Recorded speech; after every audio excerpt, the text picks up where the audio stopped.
الحمد لله الذي أنزل على عبده الكتاب ولم يجعل له عوجا قيما لينذر بأسا شديدا من لدنه ويبشر المؤمنين الذين يعملون الصالحات أن لهم أجرا حسنا ماكثين فيه أبدا وينذر الذين قالوا اتخذ الله ولدا ما لهم به من علم ولا لآبائهم كبرت كلمة تخرج من أفواههم إن يقولون إلا كذبا فلعلك باخع نفسك على آثارهم إن لم يؤمنوا بهذا الحديث أسفا إنا جعلنا ما على الأرض زينة لها لنبلوهم أيهم أحسن عملا وإنا لجاعلون ما عليها صعيدا جرزا أم حسبت أن أصحاب الكهف والرقيم كانوا من آياتنا عجبا إذ أوى الفتية إلى الكهف فقالوا ربنا آتنا من لدنك رحمة وهيئ لنا من أمرنا رشدا فضربنا على آذانهم في الكهف سنين عددا ثم بعثناهم لنعلم أي الحزبين أحصى لما لبثوا أمدا نحن نقص عليك نبأهم بالحق إنهم فتية آمنوا بربهم وزدناهم هدى وربطنا على قلوبهم إذ قاموا فقالوا ربنا رب السماوات والأرض لن ندعو من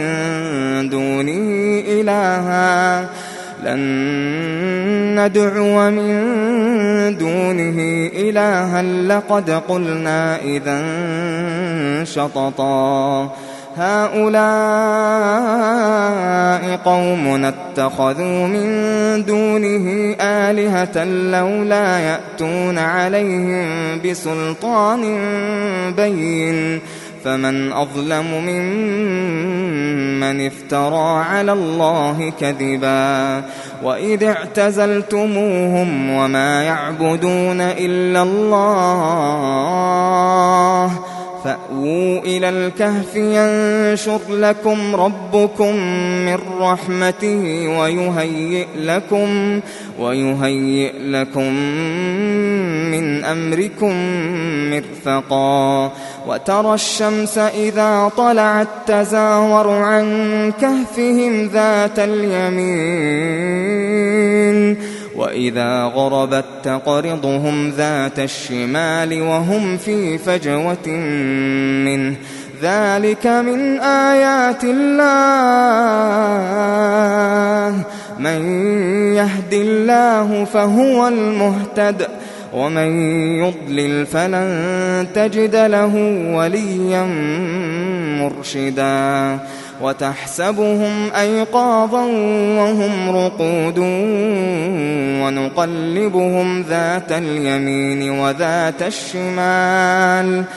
ونقلبهم ذات اليمين وذات الشمال وكلبهم باسط ذراعيه بالوصيد لو اطلعت عليهم لوليت منهم فرارا ولملئت منهم رعبا وكذلك بعثناهم ليتساءلوا بينهم قال قائل منهم كم لبثتم قالوا لبثنا يوما أو بعض يوم قالوا ربكم أعلم بما لبثتم فابعثوا أحدكم بورقكم هذه إلى المدينة فلينظر فلينظر أيها أزكى طعاما فليأتكم برزق منه وليتلطف ولا يشعرن بكم أحدا إنهم إن يظهروا عليكم يرجموكم أو يعيدوكم في ملتهم ولن تفلحوا إذن أبدا وكذلك أعثرنا عليهم ليعلموا أن وعد الله حق وأن الساعة لا ريب فيها إذ يتنازعون بينهم أمرهم فقالوا ابنوا عليهم بنيانا ربهم أعلم بهم قال الذين غلبوا على أمرهم لنتخذن عليهم مسجدا سيقولون 3 رابعهم كلبهم ويقولون 5 سادسهم كلبهم رجما بالغيب ويقولون 7 وثامنهم كلبهم قل ربي أعلم بعدتهم ما يعلمهم إلا قليل فلا تمار فيهم إلا مراء ظاهرا ولا تستفت فيهم منهم أحدا ولا تقولن لشيء إني فاعل ذلك غدا إلا أن يشاء الله واذكر ربك إذا نسيت وقل عسى أن يهديني ربي لأقرب من هذا رشدا ولبثوا في كهفهم 300 سنين وازدادوا 9 قل الله أعلم بما لبثوا له غيب السماوات والأرض أبصر به وأسمع ما لهم من دونه من ولي ولا يشرك في حكمه أحدا واتل ما أوحي إليك من كتاب ربك لا مبدل لكلماته ولن تجد من دونه ملتحدا واصبر نفسك مع الذين يدعون ربهم بالغداة والعشي يريدون وجهه ولا تعد عيناك عنهم تريد زينة الحياة الدنيا ولا تطع من أغفلنا قلبه عن ذكرنا واتبع هواه وكان أمره فرطا وقل الحق من ربكم فمن شاء فليؤمن ومن شاء فليكفر إنا أعتدنا للظالمين نارا أحاط بهم سرادقها وإن يستغيثوا يغاثوا بماء كالمهل يشوي الوجوه بئس الشراب وساءت مرتفقا إن الذين آمنوا وعملوا الصالحات إنا لا نضيع أجر من أحسن عملا أولئك لهم جنات عدن تجري من تحتهم الأنهار يحلون فيها من أساور من ذهب ويلبسون ثيابا خضرا من سندس واستبرق متكئين فيها على الأرائك نعم الثواب وحسنت مرتفقا واضرب لهم مثل الرجلين جعلنا لأحدهما جنتين من أعناب وحففناهما بنخل وجعلنا بينهما زرعا كلتا الجنتين آتت أكلها ولم تظلم منه شيئا وفجرنا خلالهما نهرا وكان له ثمر فقال لصاحبه وهو يحاوره أنا أكثر منك مالا وأعز نفرا ودخل جنته وهو ظالم لنفسه قال ما أظن أن تبيد هذه أبدا وما أظن الساعة قائمة ولئن رددت إلى ربي لأجدن خيرا منها منقلبا قال له صاحبه وهو يحاوره أكفرت بالذي خلقك من تراب ثم من نطفة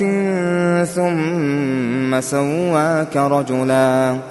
لكن هو الله ربي ولا أشرك بربي أحدا ولولا إذ دخلت جنتك قلت ما شاء الله لا قوة إلا بالله إن ترني أنا أقل منك مالا وولدا فعسى ربي أن يؤتيني خيرا من جنتك ويرسل عليها حسبانا من السماء فتصبح صعيدا زلقا أو يصبح ماؤها غورا فلن تستطيع له طلبا وأحيط بثمره فأصبح يقلب كفيه على ما أنفق فيها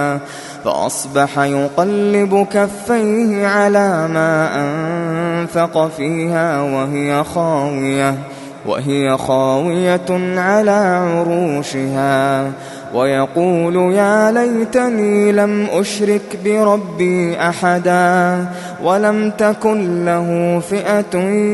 ينصرونه من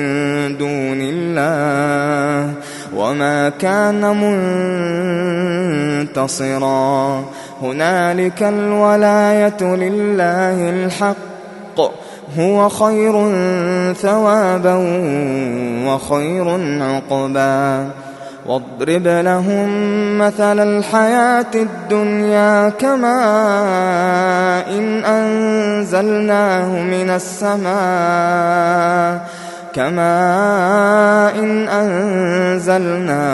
السماء فاختلط به نبات الأرض فأصبح هشيما تذروه الرياح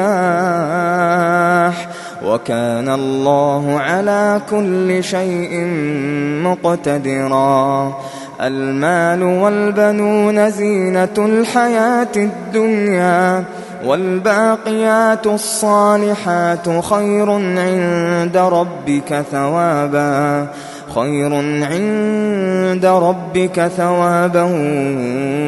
وخير أملا ويوم نسير الجبال وترى الأرض بارزة وحشرناهم فلم نغادر منهم أحدا وعرضوا على ربك صفا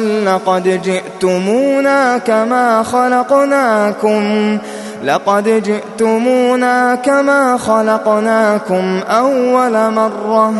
بل زعمتم أن لن نجعل لكم موعدا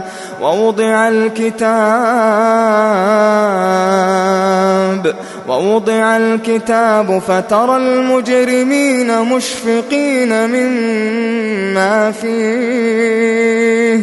ويقولون يا ويلتنا ما لهذا الكتاب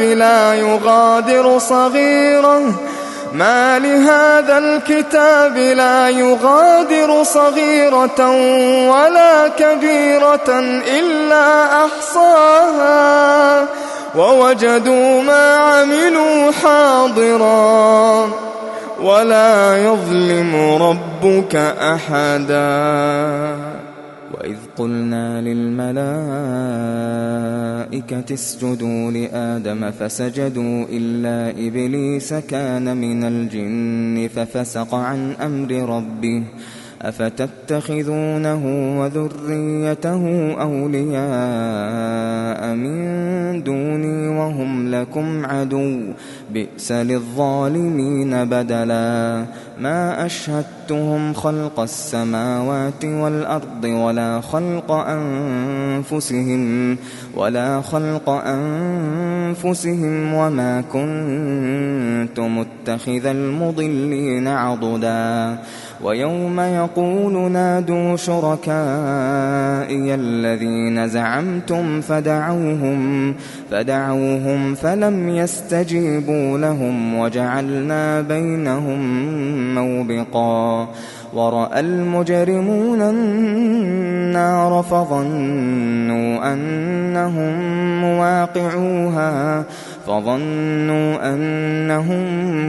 مواقعوها ولم يجدوا عنها مصرفا. ولقد صرفنا في هذا القرآن للناس من كل مثل وكان الإنسان أكثر شيء جدلا. وما منع الناس أن يؤمنوا إذ جاءهم الهدى ويستغفروا ربهم إلا أن تأتيهم سنة الأولين أو يأتيهم العذاب قبلا. وما نرسل المرسلين إلا مبشرين ومنذرين ويجادل الذين كفروا بالباطل ليدحضوا به الحق واتخذوا آياتي وما أنذروا هزوا. ومن أظلم ممن ذكر بآيات ربه فأعرض عنها ونسي ما قدمت يداه. إنا جعلنا على قلوبهم أكنة أن يفقهوه وفي آذانهم وقرا وإن تدعهم إلى الهدى فلن يهتدوا إذن أبدا. وربك الغفور ذو الرحمة لو يؤاخذهم بما كسبوا لعجل لهم العذاب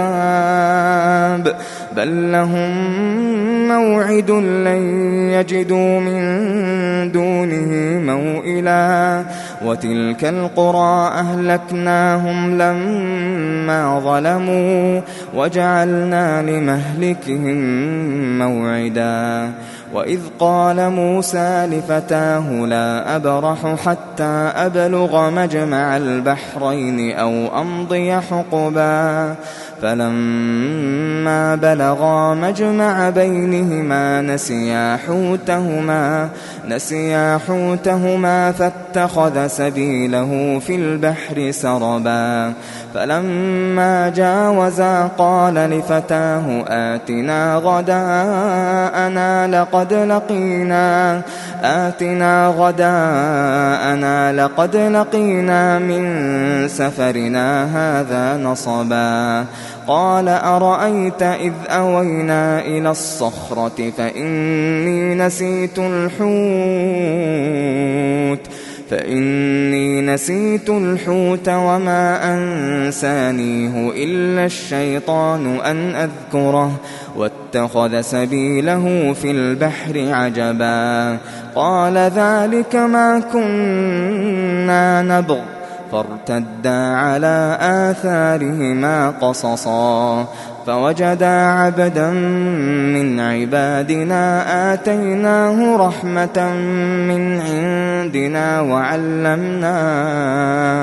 وعلمناه من لدنا علما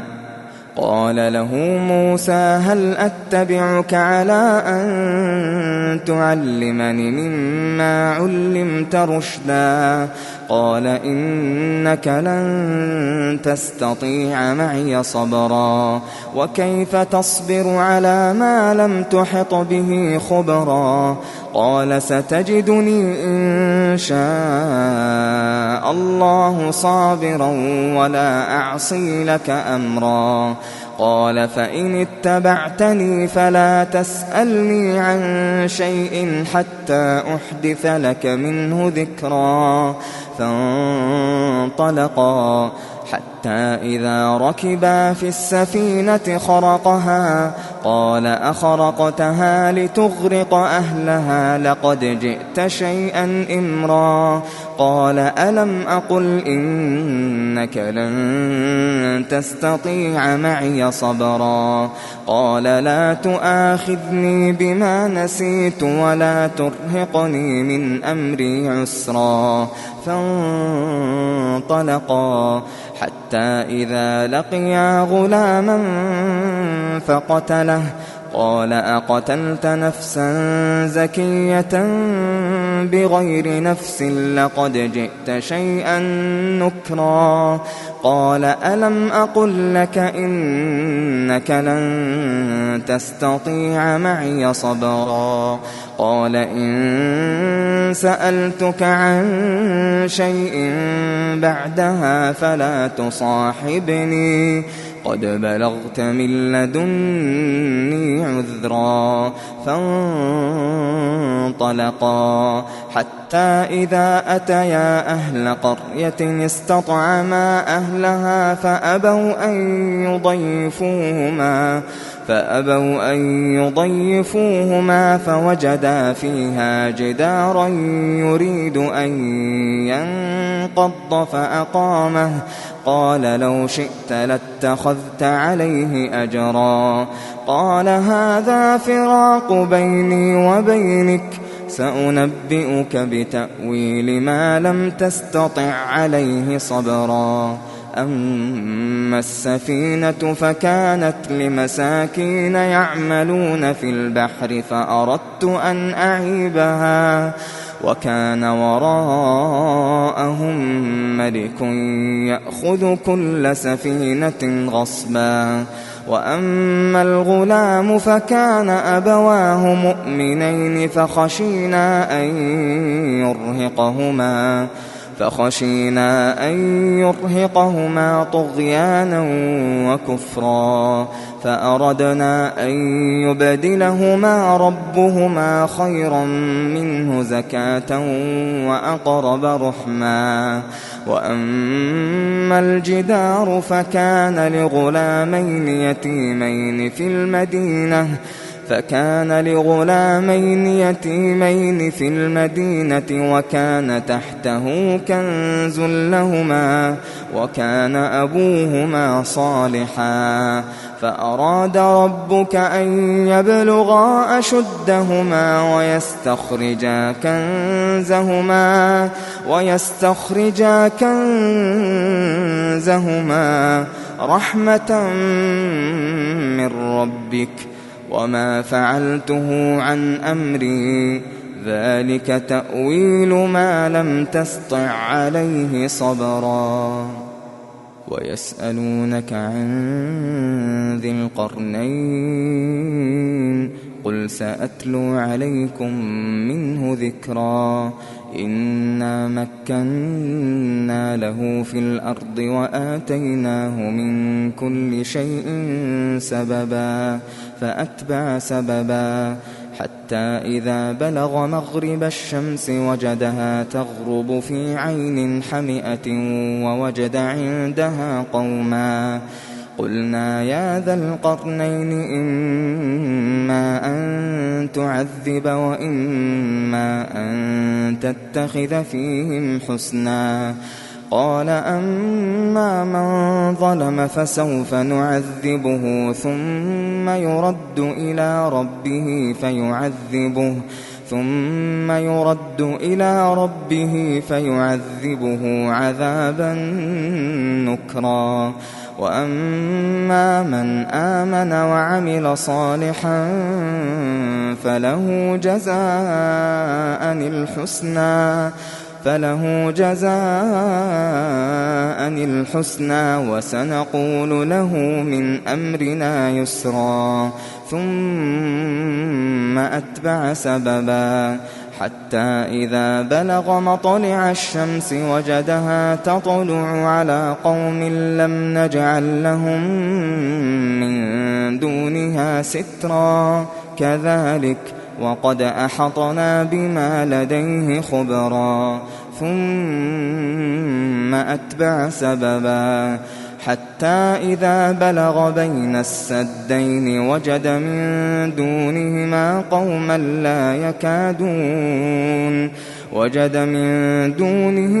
قوما لا يكادون يفقهون قولا قالوا يا ذا القرنين إن يأجوج ومأجوج مفسدون في الأرض فهل نجعل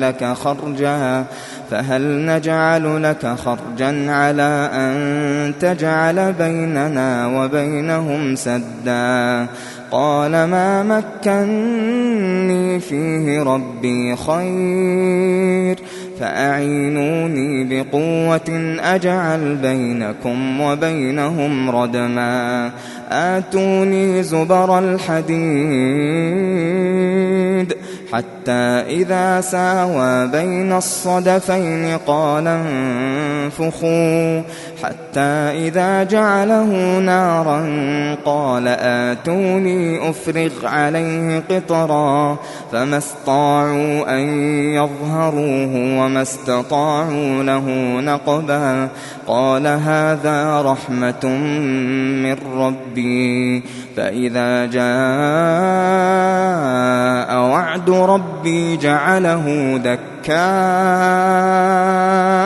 وكان وعد ربي حقا وتركنا بعضهم يومئذ يموج في بعض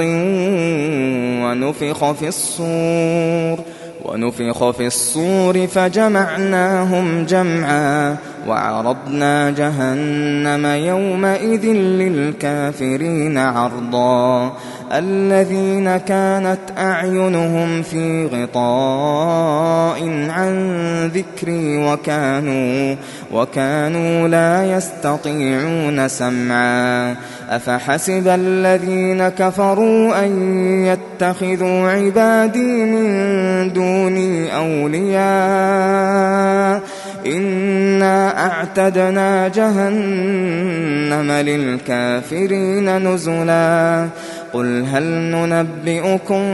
بالأخسرين أعمالا الذين ضل سعيهم في الحياة الدنيا وهم يحسبون أنهم يحسنون صنعا أولئك الذين كفروا بآيات ربهم ولقائه فحبطت أعمالهم فلا نقيم لهم يوم القيامة وزنا ذلك جزاؤهم جهنم بما كفروا واتخذوا آياتي ورسلي هزوا إن الذين آمنوا وعملوا الصالحات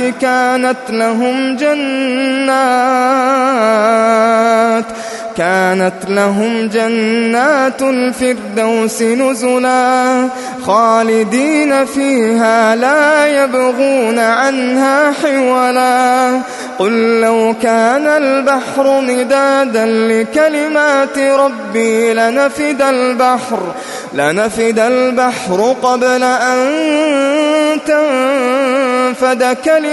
ربي لنفد البحر قبل أن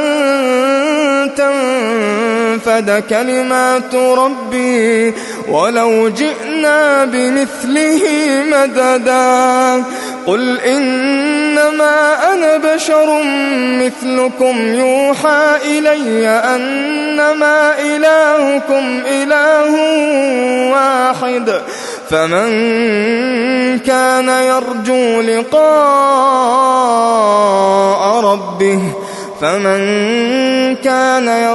لقاء ربه فليعمل عملا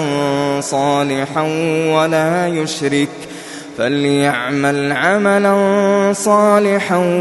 ولا يشرك بعبادة ربه أحدا.